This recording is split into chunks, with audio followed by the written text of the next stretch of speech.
Constable का जो second shift का पेपर हुआ है उसके हम लोग रीजनिंग के क्वेश्चन देखने वाले हैं। जितने भी क्वेश्चन होंगे सारे के सारे देख लेते हैं। वीडियो स्टार्ट करने से पहले आप लोगों से एक बात कहूँगा, जो लोग नए हैं तो प्लीज़ चैनल को जरूर सब्सक्राइब कर लें। चलिए स्टार्ट करते हैं। तो देखिए, सबसे पहले आपका रीजनिंग का पहला क्वेश्चन है, वह बेन आरेख चुने जो दी गई वस्तुओं के बीच संबंध को सबसे अच्छी तरह से समझाता है। जैसे कि आपका जानवर है, सब्जियां हैं और आलू हैं। तो देखिए गाइस, सबसे पहले जानवर का सर्कल अलग बनेगा और सब्जियों का अलग बनेगा। सब्जियों के अंतर्गत ही क्या आ जाता है, आलू, तो इसके अंदर समाहित हो जाएगा। ओके, तो ऐसा फिगर बनना है। तो ये किस में आ रहा है, ऑप्शन ए में। Option A is right answer. अगला है, निम्नलिखित प्रश्न में एक शब्द दिया गया है, उसके बाद 4 शब्द दिए गए हैं जिनमें से एक दिए गए शब्द के अक्षरों का उपयोग करके नहीं बनाया जा सकता। जो नहीं बनाया जा सकता वह शब्द हमें ज्ञात करना है। शब्द है आपका रिकमेंडेशन। तो एक एक ऑप्शन को चेक करते हैं। पहला ऑप्शन है मॉनिटर। मॉनिटर के अल्फ़ाबेट आपको रिकमेंडेशन में मिलना है, तो सबसे पहले मॉनिटर के 3 अल्फ़ाबेट उठाते हैं, MON, जो कि रिकमेंडेशन में है। M भी है, O भी है और N भी है। N देखिए लास्ट में आ रहा है। ओके, फिर है NI, तो N डबल बार N आ रहा है मॉनिटर में। सॉरी, NI N तो कर चुके हैं, अब है I की बारी। I भी है और T भी है, फिर O भी है, फिर R भी है। मतलब ऑप्शन ए जो है वो बन सकता है। फिर है ऑप्शन बी मेडिसिन।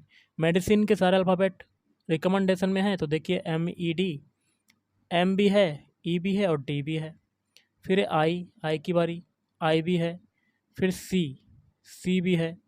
अब देखिए यहाँ I आ रहा है, डबल बार I आ रहा है, जो कि रिकमेंडेशन में नहीं है, क्योंकि रिकमेंडेशन में एक बार I आया हुआ है और मेडिसिन में 2 बार। तो ऑप्शन बी आपका नहीं बन सकता, तो option B is right answer. अगला है, दिए गए चित्र में यदि त्रिभुज जो है डॉक्टर को दर्शाता है, वर्ग वकील को दर्शाता है और वृत्त साक्षर को दर्शाता है, तो उन डॉक्टर और वकीलों की संख्या ज्ञात कीजिए जो साक्षर हैं। सबसे पहले तो छोटा करते हैं इसको। त्रिभुज जो है वो डॉक्टर को दर्शाता है, ट्रायंगल जो है ये क्या हो जाएगा, डॉक्टर। और वर्ग वकील को दर्शाता है, वर्ग जो है ये वाला, ये क्या हो जाएगा, वकील। और जो वृत्त है वो साक्षर को दर्शाता है। तो वृत्त का हमें ऐसा हिस्सा लेना है जो साक्षर और डॉक्टर दोनों में आ रहा है। ओके, तो वो आपका आ रहा है 5, जो कि वर्ग में भी आ रहा है और जो कि ट्रायंगल में भी आ रहा है और वर्ग में भी आ रहा है। तो option D is right answer. 5 आपका आंसर हो जाएगा। अगला है, यदि प्लस का अर्थ है भाग, लिख लेते हैं। प्लस का मतलब क्या है, भाग। और भाग का अर्थ क्या है, गुणा, लिख लेते हैं। भाग का मतलब है गुणा और गुणा का अर्थ है घटाओ। गुणा का मतलब क्या है, घटाओ, घटाना। और माइनस का मतलब घटाओ का अर्थ क्या है, प्लस। तो एक इक्वेशन दिया हुआ है, इसको सॉल्व करना है। तो इक्वेशन को लिख लेते हैं, 18 plus 6 divide by 7 into 5 minus 2। अब चिन्हों को अप्लाई कर देते हैं। 18 प्लस, प्लस का मतलब देखिए ऊपर क्या है, भाग, तो भाग कर दिया। फिर 6 भाग, भाग का मतलब क्या है, मल्टीप्लाई। फिर 7 इंटू का मतलब है माइनस, तो माइनस कर दिया। फिर माइनस, माइनस का मतलब क्या है, प्लस। बॉडमास रूल के अकॉर्डिंग सबसे पहले डिवाइड वाला सॉल्व करते हैं। 18 में 6 का डिवाइड करते हैं, 3 बार गया, तो 3 इंटू 7 माइनस 5 प्लस 2। अब मल्टीप्लाई सॉल्व करते हैं, 3 7 21 माइनस 5 प्लस 2। 21 में से 5 गया तो आपका बचेगा 16, और 16 प्लस 2 कितना हो जाएगा, 17। 16 प्लस 2 कितना हो जाएगा, 18 हो जाएगा। कितना, 18। तो option D is right answer. अगला है, 4 विकल्पों में दी गई आकृति x की सही दर्पण छवि होगी।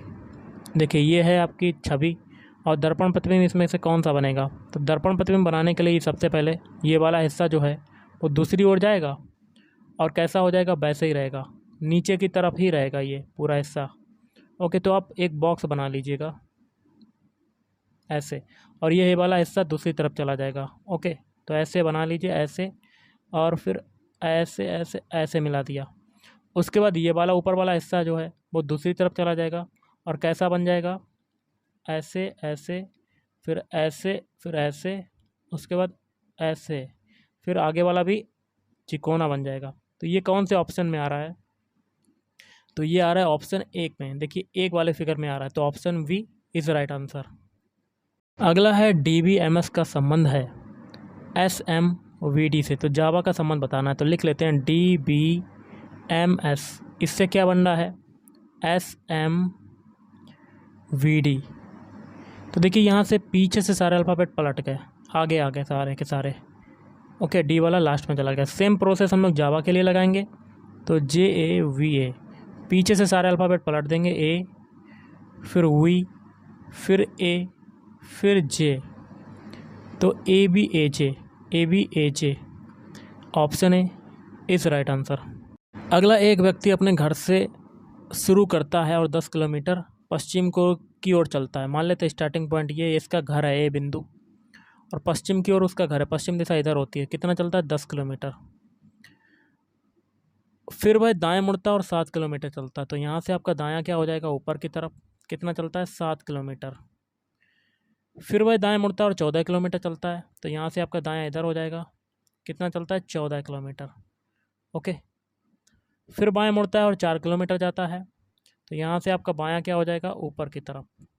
कितना जाता है 4 किलोमीटर। और अंत में वह बाएं मुड़ता है और 4 किलोमीटर जाता है। तो यहाँ से आप लास्ट पॉइंट ऊपर है, कलर को थोड़ा सा चेंज कर लेते हैं जिससे आपको समझ में आ जाए। यहाँ से आपका बायां क्या हो जाएगा, पीछे की तरफ होगा। तो यहाँ से लेके यहाँ तक हो जाएगा 4 किलोमीटर। अब देखिए यहाँ से ये मिला देते हैं। नीचे देखिए 10 है, तो ये भी आपकी 10 हो जाएगी, और इसको भी इसको मिला सकते हैं। अब ये जो दूरी है, वह व्यक्ति अपने घर से कितनी दूरी पर है। तो ए पॉइंट से यहाँ पर आ गया, तो कितनी दूरी पर है। तो ये दूरी तो आपकी ये वाली 7 हो गई, और 7 और ऊपर ये कितनी बची गाइस, 4। तो 7 4 11 किलोमीटर। तो option D is right answer. अगला है पिघलना तरल होता है, पिघलने से जमना क्या होगा। तो देखिए पिघलने का संबंध तरल से है, जमने का संबंध किससे हो जाएगा। तो जमने में बर्फ़ भी आता, लेकिन आपका हो जाएगा तरल से ठोस हो जाएगा, जमना ठोस। ऑप्शन है इज़ राइट आंसर। अगला क्वेश्चन है, एक व्यक्ति उत्तर दिशा में 7 किलोमीटर चलता है। उत्तर दिशा होती है गाइस ऊपर की तरफ। स्टार्टिंग पॉइंट ए मान लेते हैं। कितना चलता है 7 किलोमीटर। फिर बाईं ओर मुड़ता है, 4 किलोमीटर चलता है। यहाँ से आपका बायां क्या हो जाएगा, इधर की तरफ। कितना जाता है 4 किलोमीटर। फिर बाईं ओर मुड़ता है, 9 किलोमीटर जाता है। तो यहाँ से आपका बायां कितना जा है, ऊपर की नीचे, तो नीचे की तरफ होगा। तो 9 किलोमीटर गया। फिर बाईं ओर मुड़ता है और 4 किलोमीटर जाता है। तो यहाँ से आपका बायां क्या हो जाएगा, इधर की तरफ, 4 किलोमीटर। प्रारंभिक स्थिति से अब कितनी दूर है, स्टार्टिंग पॉइंट ये, लास्ट पॉइंट ये। देखिए ये दूरी इधर तरफ, कलर को थोड़ा सा चेंज कर लेते हैं। ये दूरी देखिए 9 है, और यहाँ पर ये 7 है। तो ये बची हुई दूरी कितनी होगी, 2 किलोमीटर। तो आपका आंसर कितना हो जाएगा, ऑप्शन बी 2 किलोमीटर। अगला है, प्रश्न चिन्ह के स्थान पर उपयुक्त विकल्प खोजें। पथिक जो है सफ़र करता है पथिक पर। नाविक जो है वो सफ़र कहाँ करेगा, ऑप्शन डी जहाज पर।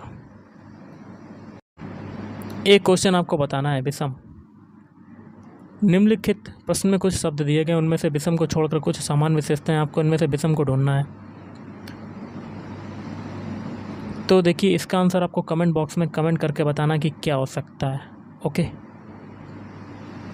अगला क्वेश्चन है 54वां। निम्नलिखित में से कौन सा आरेख समुद्र पृथ्वी सूर्य के बीच संबंध को सही अच्छी तरह से दर्शाता है। समुद्र पृथ्वी सूर्य, देखिए सूर्य अलग है और पृथ्वी अलग है। पृथ्वी के अंदर सूर्य समाहित है, वो समुद्र समाहित है, तो ऐसा फिगर बनेगा। तो ऑप्शन है इज राइट आंसर। अगला है हल करना है। तो 360 में सबसे पहले बॉटम ऑफ रूल के अकॉर्डिंग डिवाइड वाला सॉल्व करेंगे। तो 360 में 12 का डिवाइड करेंगे, 12 3 36, 30 + 4 × 3, ये हो गया। अब वो मल्टीप्लाई वाला सॉल्व करेंगे, तो 30 + 12, तो कितना आ जाएगा 42। Option D is right answer. अगला क्वेश्चन है, निम्नलिखित प्रश्न में एक शब्द दिया गया है, उसके बाद 4 अन्य शब्द दिए गए हैं, जिनमें से एक दिए गए शब्द के अक्षरों का उपयोग करके नहीं बनाया जा सकता। शब्द ढूंढना है वो। तो शब्द है आपका परमुटेशन। पर पिट्टू से, अरे क्या है आपका, पढ़ सकते हैं। तो क्या नहीं बन सकता है, तो एक एक ऑप्शन को चेक करते हैं। पहला है आपका, इसका अल्फ़ाबेट आपको ऊपर मिल रहा है। तो देखिए PIP, P भी है, I भी है, फिर P भी है, फिर E भी है। देखिए E को देखते हैं, E भी है, फिर डबल T है, अब E भी है, तो पहला बन सकता है। अब ऑप्शन V, रिप्यूट को देखते हैं, REP है, तो R भी है, E भी है और P भी है, फिर UT है, यू भी है, टी भी है, फिर ई है, तो ऑप्शन बी भी बन सकता है। ऑप्शन सी चेक करते हैं, पी ई एन, तो देखिए पी भी है, ई भी है, एन भी है। अब ए एन, ए भी है, अब एन नहीं मिल रहा है, क्योंकि देखिए ऑप्शन सी में 2 बार एन का यूज हो रहा है जो कि ऊपर नहीं है, तो option C is right answer. अगला क्वेश्चन है, वह विकल्प चुने जो दिए गए संयोजन की दर्पण छवि से काफ़ी मिलता जुलता है। तो शब्द आपका फिक्सिंग है, तो पीछे से हम लोग पलटेंगे, तो सबसे पहले जी की बारी है। जी जब दर्पण प्रतिबिंब जब जी का बनेगा तो कैसा बनेगा, तो आपका देख लीजिएगा ऐसा बन जाएगा, ऐसा। अब है एन की बारी, एन भी आपका चेंज हो जाएगा, ऐसा हो जाएगा एन। फिर है आई की बारी, आई आपका वैसा ही रहेगा। फिर है एक्स, एक्स भी आपका ऐसा ही रहेगा। फिर है आई, फिर आई ऐसा ही रहेगा। फिर है एफ़, एफ़ की पोजीशन चेंज हो जाएगी। तो ये जो अल्फ़ाबेट मिले हैं दर्पण प्रतिबिंब के, तो ऑप्शन सी में आ रहे हैं, तो option C is right answer. पहले देखिए निम्नलिखित में से कौन सा विकल्प नीचे दिए गए शब्दों का सार्थक क्रम होगा, तो देख लेते हैं। सबसे पहले छोटा करते हैं हम लोग, तो ऑप्शन ए देख सकते हैं, बता रहा है ऑप्शन ए, पहले शिशु होगा, उसके बाद शिशु के बाद बच्चा बनेगा, फिर किशोर होगा, किशोर के बाद वो वयस्क होगा, फिर बूढ़ा हो जाएगा, तो option A is right answer. जितने भी क्वेश्चन थे लगभग मैंने सभी करवा दिए हैं, तो आज के इस वीडियो में इतना ही। अगले वीडियो में पूरा का पूरा पेपर सॉल्व करवाऊंगा विद आंसर के साथ। तो थैंक यू।